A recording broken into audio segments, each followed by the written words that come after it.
Hello అందరికీ hi. Spicy chicken pakoda ఎలా చేయాలో చూద్దాం, వచ్చేయండి. ముందుగా చికెన్ని చిన్న చిన్న పీసులుగా కట్ చేసి పెట్టుకోవాలి. నేను 1 కిలో తీసుకున్నాను. 1 స్పూన్ పసుపు, 2 స్పూన్స్ కారం, తగినంత సాల్ట్, మీ టేస్ట్కి తగ్గట్టు వేసుకోండి. Ginger garlic paste and black pepper 1 spoon, pepper powder వేసుకోండి. ఓకే, గరం మసాలా 1 స్పూన్, ధనియాల పొడి 1 స్పూన్, చికెన్ మసాలా 1 స్పూన్, ఇవన్నీ వేసుకొని మ్యాగ్నేట్ చేసి పెట్టుకోండి.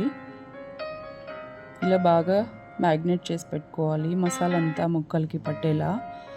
నేను ఎగ్ వైట్ ఒకటి తీసుకుంటున్నాను.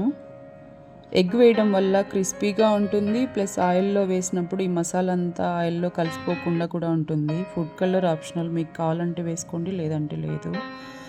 శనగపిండి 1 spoon, cornflour 1 spoon, rice flour 1 spoon, ఇవన్నీ వేసి మ్యాగ్నేట్ చేసుకొని ఫ్రిడ్జ్లో పెట్టుకోవాలి ఒక హాఫ్ అన్ అవర్.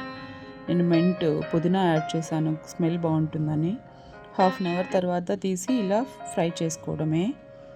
హై ఫ్లేమ్లో ఉండాలి, లో ఫ్లేమ్లో ఉంటే వేసిన మసాలా అంతా ఆయిల్లోనే కలిసిపోతుంది. హై ఫ్లేమ్లో పెట్టి ఇలా ఫ్రై చేసుకోవడమే. నేను గ్రీన్ చిల్లీ అండ్ కరివేపాకు కూడా యాడ్ చేస్తున్నాను, తినడానికి బాగుంటుంది కదా అని. ఓకే, ఇలా ఫ్రై చేసుకోండి. చికెన్ పకోడీ రెడీ అయిపోతుంది. సో చాలా బాగుంటుందండి, ట్రై చేయండి ఒకసారి. Thank you for watching. Please subscribe my channel. Thank you so much. Bye.